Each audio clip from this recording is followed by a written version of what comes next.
আসলে কি দেশ ছেড়ে চলে গেছেন ডক্টর মোহাম্মদ ইউনূস? সুটকেস হাতে এয়ারপোর্টে দাঁড়ানো এই ছবিটি কি তার চিরতরে বিদায়ের ইঙ্গিত, নাকি ইউরোপ বা আমেরিকার কোনো দ্বীপে রাজনৈতিক আশ্রয় নিচ্ছেন তিনি? গত কয়েকদিন ধরে ফেসবুক, ইউটিউব সহ গোটা সোশ্যাল মিডিয়ায় যে তোলপাড় চলছে তার শেষ কোথায়? কেউ বলছেন তিনি আর ফিরবেন না, কেউ বা বলছেন তিনি অভিমানে দেশ ত্যাগ করেছেন। কিন্তু আসল ঘটনা জানলে আপনার পায়ের তলার নিচ থেকে মাটি সরে যাবে। সোশ্যাল মিডিয়ায় যা দেখছেন আর বাস্তবে যা ঘটছে তার মধ্যে আকাশ পাতাল তফাৎ। ডক্টর ইউনূস আসলে কোথায় আছেন? কেন তিনি নিজের বাড়িতে না থেকে অন্যত্র থাকছেন?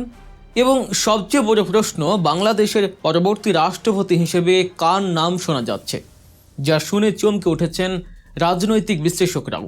আজকের এই ভিডিওতে আমরা প্রতিটি গুজবের ময়না তদন্ত করব এবং পর্দার আড়ালের আসল খবরটি আপনাদের সামনে তুলে ধরব। গত কয়েকদিন ধরে ইন্টারনেটের দুনিয়ায় একটি ঝড় বয়ে যাচ্ছে। সেই ঝড়ের কেন্দ্রবিন্দুতে আছেন নোবেলজয়ী অর্থনীতিবিদ ডক্টর মোহাম্মদ ইউনূস। তাকে নিয়ে যে পরিমাণ গুজব ছড়িয়েছে তা সাম্প্রতিক ইতিহাসে বিরল। আপনারা হয়তো দেখেছেন, সুটকেস হাতে তার কিছু ছবি ভাইরাল হয়েছে। কোথাও তিনি বিমানে উঠছেন, আবার কোথাও বিদেশে রাস্তায় হাঁটছেন। সাধারণ মানুষ এই ছবিগুলো দেখে ভাবছেন হয়তো দেশের পরিস্থিতি বা রাজনৈতিক কারণে তিনি দেশ ছেড়ে চলে গেছেন।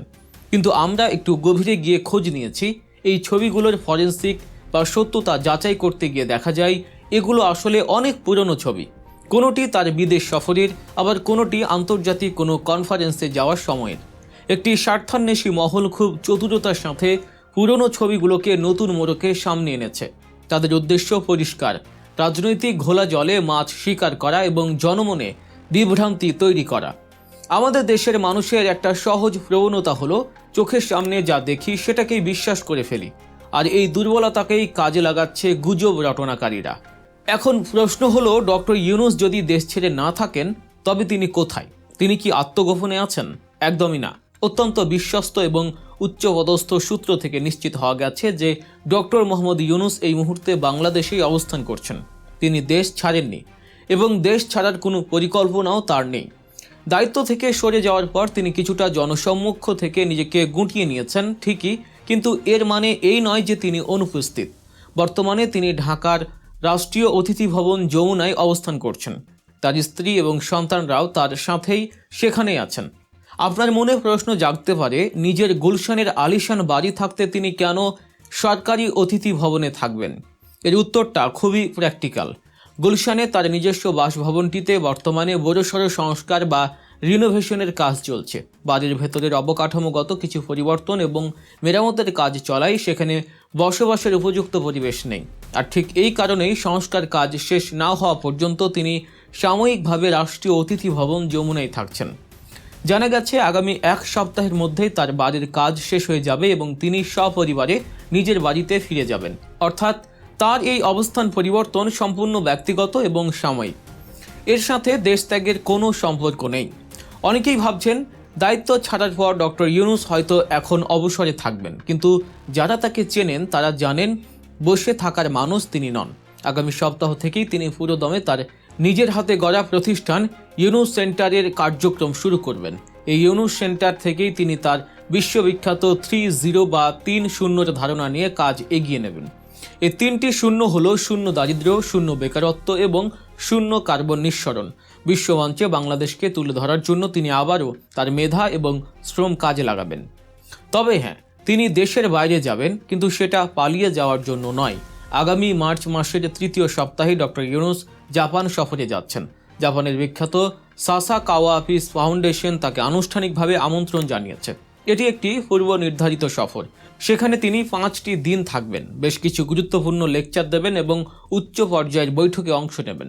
সবচেয়ে স্বস্তির খবর হলো সফর শেষে তিনি আবার বাংলাদেশে নিজের বাড়িতেই ফিরে আসবেন। তার এই টোকিও সফর নিয়ে যারা পানি ঘোলা করার চেষ্টা করছেন তাদের জেনে রাখা উচিত, এটি কোনো একমুখী যাত্রা নয়, বরং বাংলাদেশের সম্মান বৃদ্ধির একটি আন্তর্জাতিক সফর। এবার আসি ভিডিওর সবচেয়ে চমকপ্রদ অংশে।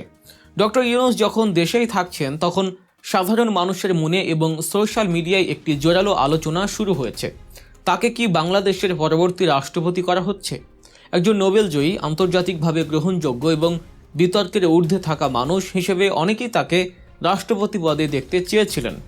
অনেকের ধারণা ছিল দেশের ভাবমূর্তি উজ্জ্বল করতে তাকেই হয়তো বঙ্গভবনের বাসিন্দা করা হবে, কিন্তু রাজনীতির অন্দরমহলের খবর সম্পূর্ণ ভিন্ন।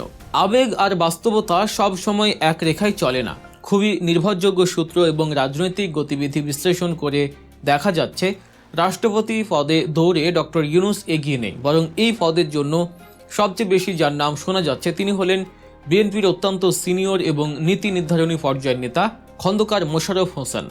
রাজনৈতিক মহলে তার নামই এখন টক অফ দ্য টাউন। যদিও এখনও চূড়ান্ত ঘোষণা আসেনি, তবে পরিস্থিতি যেদিকে এগোচ্ছে তাতে খন্দকার মোশাররফ হোসেনেরই পরবর্তী রাষ্ট্রপতি হওয়ার সম্ভাবনা প্রবল। এখানে একটি বিষয় পরিষ্কার করা দরকার, ডক্টর ইউনূসকে রাষ্ট্রপতি না করার পেছনে কোনো ব্যক্তিগত আক্রোশ নেই, বরং আছে রাজনৈতিক সমীকরণ। রাজনীতিতে দলীয় আনুগত্য, দীর্ঘদিনের ত্যাগ এবং সাংগঠনিক অভিজ্ঞতার একটি বড় মূল্য আছে। খন্দকার মোশাররফ হোসেন একজন প্রবীণ রাজনীতিবিদ এবং দলের দুঃসময়ের কাণ্ডারি হিসেবে পরিচিত। অন্যদিকে ডক্টর ইউনূস একজন বিশ্ব মঞ্চের মানুষ হলেও পিওর পলিটিক্সের মাঠ ম্যাচে বা দলীয় সমীকরণে তিনি হয়তো খাপ খাচ্ছেন না, অথবা তিনি নিজেও আলংকারিক পদে থাকতে আগ্রহী নন। তাই যারা ডক্টর ইউনূসকে রাষ্ট্রপতি হিসেবে দেখার স্বপ্ন দেখছিলেন তাদের জন্য এই খবরটি কিছুটা হতাশার হতে পারে। তবে চমকের এখানেই শেষ নয়। বাংলাদেশের ক্ষমতার পালাবদলে আরও একটি বড় পরিবর্তন ঘটতে যাচ্ছে, যা নিয়ে খুব কম মানুষই কথা বলছেন। বিষয়টি হলো প্রধানমন্ত্রীর বাসভবন। আমরা জানি বাংলাদেশের প্রধানমন্ত্রীর সরকারি বাসভবন হলো গণভবন, কিন্তু প্রধানমন্ত্রী তারেক রহমান তার বাসভবন হিসেবে বেছে নিয়েছেন রাষ্ট্রীয় অতিথি ভবন যমুনাকে। বিষয়টি বেশ কৌতূহলোদ্দীপক। একদিকে ডক্টর ইউনূস এতদিন যমুনায় ছিলেন, এখন তিনি সেখান থেকে চলে যাচ্ছেন, অন্যদিকে প্রধানমন্ত্রী তারেক রহমান সেখানেই উঠছেন। যমুনাকে প্রধানমন্ত্রীর বাসভবন হিসেবে প্রস্তুত করার জন্য সেখানে বড়সড় কর্মযজ্ঞ শুরু হতে যাচ্ছে। ডক্টর ইউনূস আগামী সপ্তাহে যমুনা ছেড়ে গুলশানের বাড়িতে চলে যাওয়ার পরপরই সেখানে সংস্কার কাজ শুরু হবে।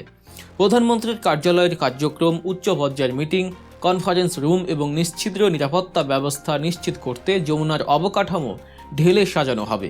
সংশ্লিষ্ট কর্মকর্তারা জানিয়েছেন তারা দিন রাত কাজ করে আগামী 1 থেকে 1.5 মাসের মধ্যে ভবনটিকে সম্পূর্ণ প্রস্তুত করতে চান। অর্থাৎ খুব শীঘ্রই আমরা দেখব ক্ষমতার কেন্দ্রবিন্দু গণভবন থেকে সরে যমুনায় স্থানান্তরিত হচ্ছে। পুরো বিষয়টি যদি আমরা এক সুতোয় গাঁথি তাহলে একটি ইন্টারেস্টিং চিত্র ফুটে ওঠে। ডক্টর ইউনূস দায়িত্ব ছেড়েছেন কিন্তু দেশ ছাড়েননি। বাংলাদেশের রাজনৈতিক ইতিহাসে এটি একটি বিরল ঘটনা। সাধারণত আমরা দেখেছি ক্ষমতার পালাবদল হলে বিরোধী শাসকরা দেশ ছেড়ে পালিয়ে যান বা তাদের জোর করে সরিয়ে দেওয়া হয়, কিন্তু ডক্টর ইউনূস প্রমাণ করলেন ক্ষমতা ছাড়াও দেশের সম্মানের সাথে থাকা যায়। তিনি থেকে গেছেন এই মাটিতে, এই মানুষের মাঝে। তার মতো একজন বিশ্ববরেণ্য ব্যক্তিত্বের এই সিদ্ধান্ত বাংলাদেশের জন্য একটি ইতিবাচক বার্তা। এটি প্রমাণ করে যে আমাদের রাজনৈতিক সংস্কৃতিতে ধীরে ধীরে হলেও পরিবর্তনের হাওয়া লাগছে। অন্যদিকে নতুন সরকারের নতুন বাসভবন নির্বাচন, রাষ্ট্রপতির পদে নতুন মুখ, সব মিলিয়ে বাংলাদেশ এক নতুন অধ্যায়ে প্রবেশ করছে। গুজব ছড়িয়ে হয়তো সাময়িক উত্তেজনা তৈরি করা যায়, কিন্তু দিন শেষে সত্যটাই টিকে থাকে। ডক্টর ইউনূসকে নিয়ে যারা মিথ্যা প্রচারণায় মেতেছিলেন তাদের মুখে ছাই দিয়ে তিনি দেশেই তার কার্যক্রম চালিয়ে যাওয়ার ঘোষণা দিয়েছেন। দর্শক, আজকের ভিডিওর মাধ্যমে আমরা চেষ্টা করেছি ধোঁয়াশা কাটিয়ে আসল সত্যটা আপনাদের সামনে আনার। ডক্টর ইউনূস দেশে আছেন, তিনি জাপানে যাবেন এবং ফিরেও আসবেন। রাষ্ট্রপতি পদে খন্দকার মোশাররফ হোসেনের সম্ভাবনাই বেশি এবং যমুনা হতে যাচ্ছে দেশের নতুন প্রধানমন্ত্রীর ঠিকানা। এটাই এখনকার বাস্তবতা। আপনার কি মনে হয়, ডক্টর ইউনূসকে রাষ্ট্রপতি করা হলে কি দেশের জন্য ভালো হতো, নাকি খন্দকার মোশাররফ হোসেনই এই পদের জন্য যোগ্য? এবং প্রধানমন্ত্রীর বাসভবন পরিবর্তনের এই সিদ্ধান্তকে আপনি কিভাবে দেখছেন? আপনার মূল্যবান মতামত নিচে কমেন্টে অবশ্যই জানাবেন। আমরা প্রতিটি কমেন্ট গুরুত্বের সাথে পড়ি। ভিডিওটি ভালো লাগলে লাইক দিন, বন্ধুদের সাথে শেয়ার করে তাদেরও সত্যটা জানার সুযোগ করে দিন। যাওয়ার আগে মনে করিয়ে দিতে চাই, এমন সব সংবাদ এবং বিশ্লেষণধর্মী ভিডিও পেতে গল্প নিউজ সাবস্ক্রাইব করতে ভুলবেন না। দেখা হচ্ছে পরের ভিডিওতে। আল্লাহ হাফেজ।